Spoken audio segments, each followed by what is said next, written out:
Students आज का जो मेरा सेशन है वो माइक्रो इकोनॉमिक्स को लेकर है। माइक्रो इकोनॉमिक्स में आज हम जो बात करने जा रहे हैं बेसिकली स्टूडेंट्स, आपको जैसा कि मालूम है कि इकोनॉमी के दो सेक्टर्स होते हैं। एक रियल सेक्टर होता है और एक मॉनेटरी सेक्टर होता है, जिसको हम, एक तो गुड सेक्टर होता है, रियल सेक्टर और गुड सेक्टर होता है, एक मॉनेटरी सेक्टर होता है जिसको हम सेविंग सेक्टर भी कहते हैं। अच्छा, मॉनेटरी सेक्टर और जो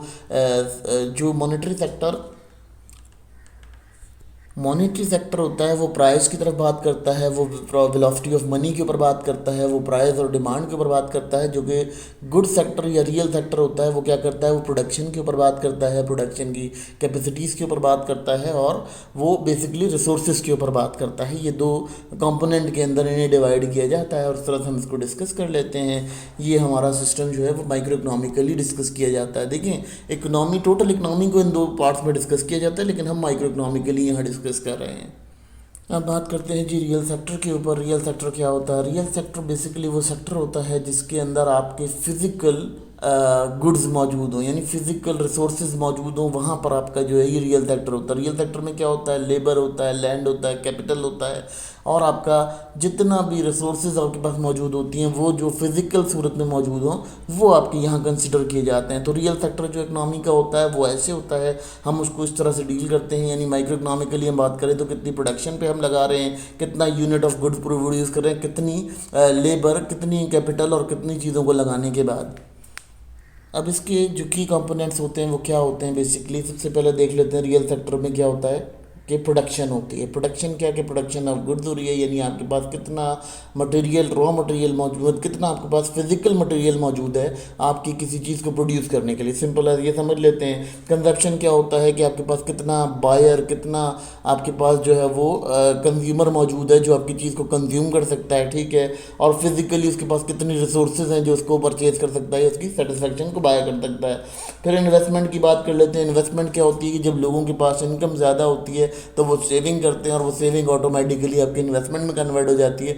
तो आपके पास कितनी इन्वेस्टमेंट है किसी चीज़ को करने के लिए, यानी किसी रियल सेक्टर में काम करने के लिए, यानी फिजिकल सेक्टर में काम करने के लिए, वो कंडीशंस आपकी कहलाती हैं। जो आपकी जो फिजिकल सेक्टर के ऊपर हम बात करते हैं तो वहाँ हमारी जो कंडीशंस हैं वो ये डील करती हैं कि हमारी प्रोडक्ट जो इन्वेस्टमेंट है वो कैसी होगी, नहीं मशीनरी कैसी है, कैपिटल कैसा है, मज़ीद गुड्स कैसी हैं।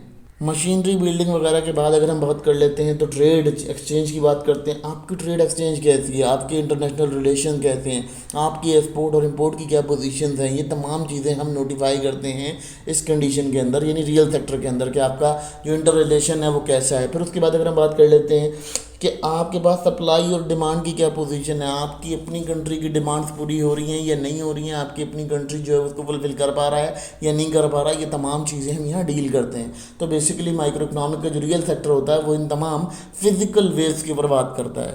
अब इसका रोल बात कर लेते हैं, इसका क्या रोल होता है इकोनॉमी के अंदर। देखिए, सबसे इम्पोर्टेंट रोल जो है ना वो इकनॉमी के अंदर इसका पाया जाता है। क्यों पाया जाता है इसका सबसे इम्पोर्टेंट रोल इकनॉमी के अंदर?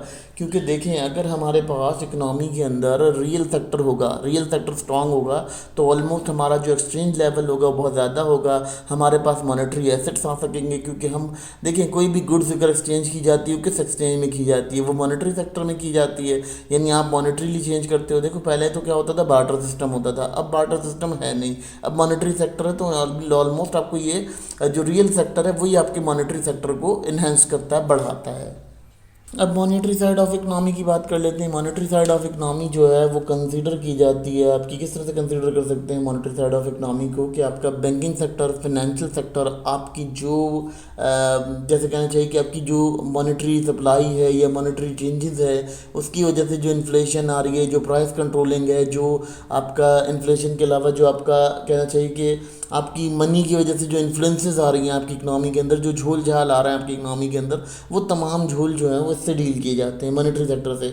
मॉनेटरी सेक्टर क्या करता है? आपके इंटरेस्ट रेट पे बात करता है, आपकी इन्फ्लेशन के ऊपर बात करता है, आपकी सेविंग के ऊपर बात करता है, आपकी इनकम के ऊपर बात करता है। और बेसिकली ये रियल सेक्टर से इस तरह से रिलेट करता है कि जब मनी सप्लाई आपकी फ्लक्चुएट करती है या उसके अंदर थोड़ा सा झोल झाल आता है तो आपका रियल सेक्टर बहुत बुरी तरह से डिस्टर्ब हो जाता है। तो ये बहुत बड़ी इंपॉर्टेंट चीज़ है। तो ये बैंकिंग रेट्स के ऊपर बात करता है और ये बैंकिंग से इंटर रिलेट होता है। मनी साइड के की रोल की बात कर लेते हैं। सबसे पहले देखें जी, मॉनेटरी सप्लाई सबसे इंपॉर्टेंट चीज़ होती है कि आपकी जो पैसे की सप्लाई है वो कैसी है, यानी आपकी मार्केट में पैसा कितना मूव ऑन कर रहा है, कितना मार्केट में पैसा चल रहा है। बेसिकली जो फाइनेंशियल इंस्टीट्यूशंस होते हैं, यानी बैंक होता है और आपका सेंट्रल बैंक होता है, वो क्या करता है, वो कुछ पैसों को क्रिएट करता है, उसकी क्रिएशन करने के बाद उसे मार्केट में सप्लाई करता है। फिर वो क्या करता है, उसके पास कुछ डिपॉजिट्स आते हैं, लोग डिपॉजिट्स करवाते हैं जिससे उसकी सप्लाई ऑफ मनी बेहतर होती है। फिर उसके बाद बात करते हैं इंटरेस्ट रेट, वो किसी को लोन दे देता है। जैसे रियल सेक्टर का कोई बंदा है, वो उसको मॉनेटरी फंड्स चाहिए तो मॉनेटरी फंड जनरेट करने के लिए क्या करता है, वो बैंक से लोन ले लेता है। जब वो लोन लेता है तो बैंक जो उसकी फिक्सिंग करता है कि इंटरेस्ट रेट किस बुनियाद पर लिया जाएगा और कैसे लिया जाएगा, ये तमाम काम करता है। फिर बैंकिंग सिस्टम की बात कर लेते हैं।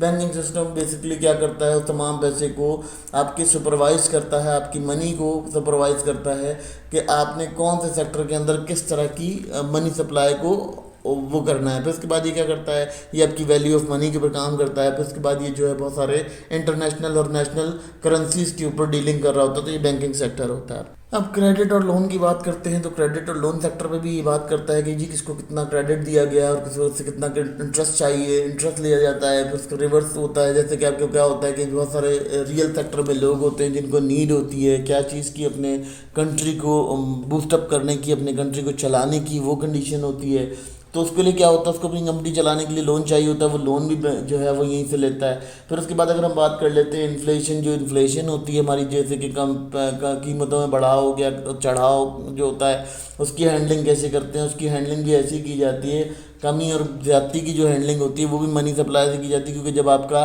पैसे की कीमत गिरती है तो ऑलमोस्ट आपकी इन्फ्लेशन जो है वो बढ़ जाती है।